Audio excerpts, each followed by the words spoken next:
Namanya Sophie. Sophie adalah sosok anak yang ceria, semangat dan pantang menyerah. Sophie terlahir dari keluarga yang kurang mampu. Rumah tempat ia tinggal pun merupakan bantuan dari pemerintah. Ia anak ketiga dari 5 bersaudara. Setiap hari, ia bangun tidur pada pukul 3 pagi untuk membantu ibunya berbelanja dan juga menyiapkan dagangan.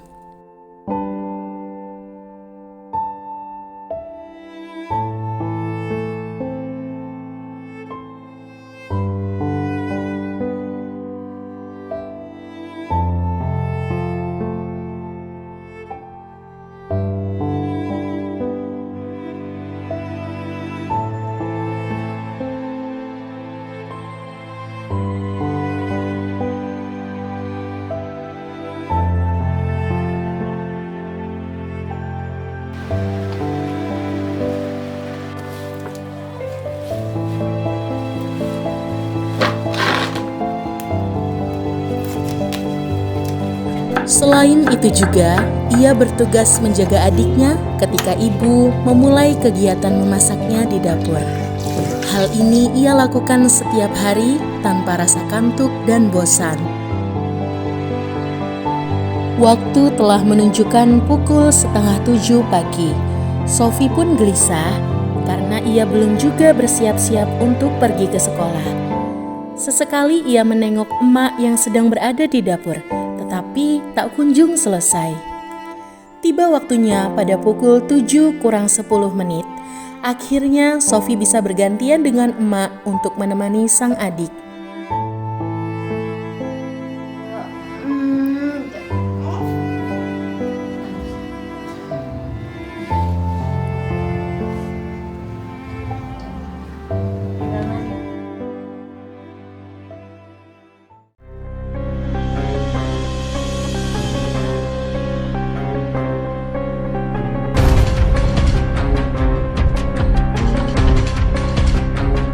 Sophie pun bergegas untuk pergi ke sekolah. Setelah semua siap, Sophie berpamitan kepada emak dan juga adik kecilnya. Salim. Tangan kah? Ayo. Dengan penuh rasa takut, Sophie menyegerakan langkah kakinya dengan cepat untuk bisa segera tiba di sekolah.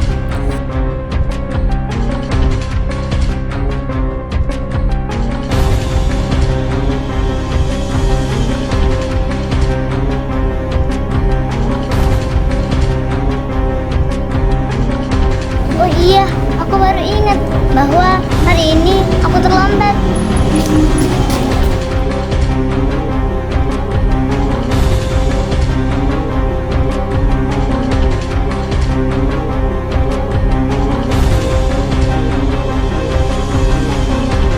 Alhasil, sesampainya di sekolah, terdengar dari kelas ke kelas sudah mulai berdoa.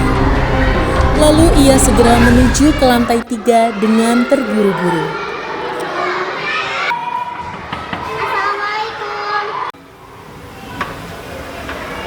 Assalamualaikum. Waalaikumsalam warahmatullahi wabarakatuh. Masuk.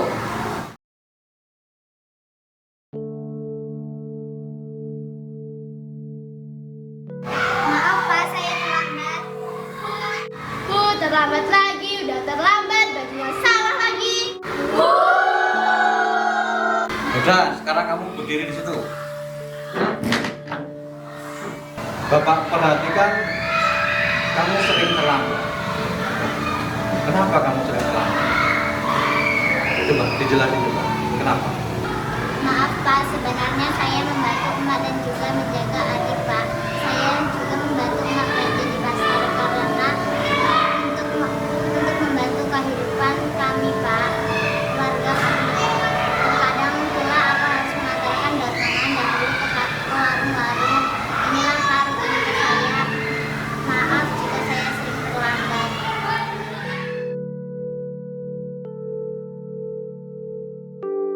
Sudah, ya. Pesan Bapak, ya.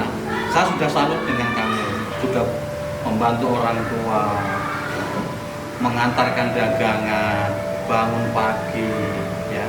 Tapi ingat, sekolah itu tetap nomor satu, ya. Diusahakan, sesibuk apapun kamu di rumah, serepot apapun di rumah, diusahakan sekolah jangan terlambat lagi. Ya, insya Allah nanti ibumu tahu bahwasanya kalau sekolah itu tidak boleh terlambat. Ya, kita ulangi lagi ya. Sekarang kembali ke tempat duduk, ikutin pelajaran dengan baik. Beri tepuk tangan buat Sofi.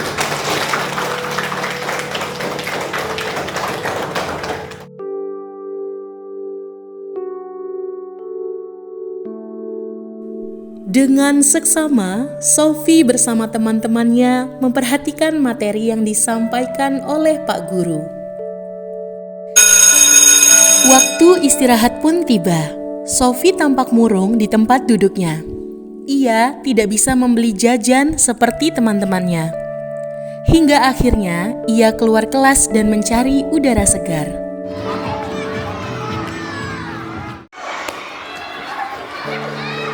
Tiba-tiba ada guru yang memanggil dan memintanya untuk masuk ke kantor TU.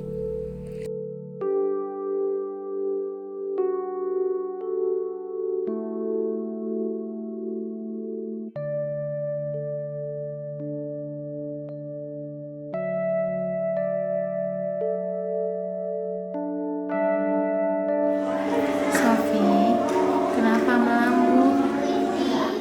Tidak apa-apa Ibu.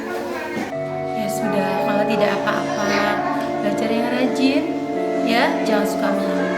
Nanti ada syaitan lewat ngenangin Sofi. Sofi diberi amplop yang berisi surat untuk disampaikan ke orang tuanya terkait tunggakan pembayaran sekolah.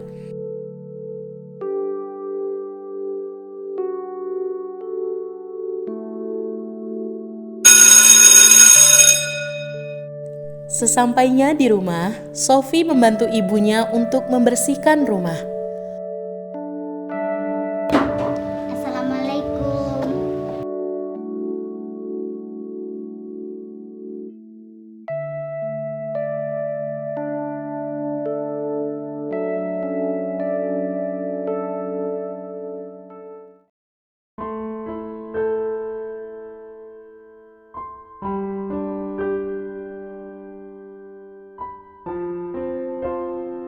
Malam pun tiba, hanya suara jangkrik yang terdengar.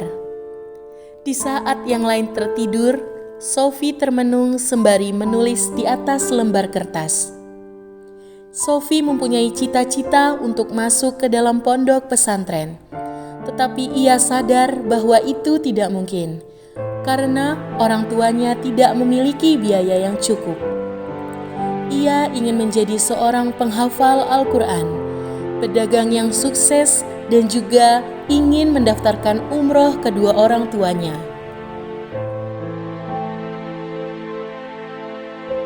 Tak henti-hentinya, ia berdoa kepada Yang Maha Kuasa agar mengijabah doanya agar bisa masuk ke pondok pesantren.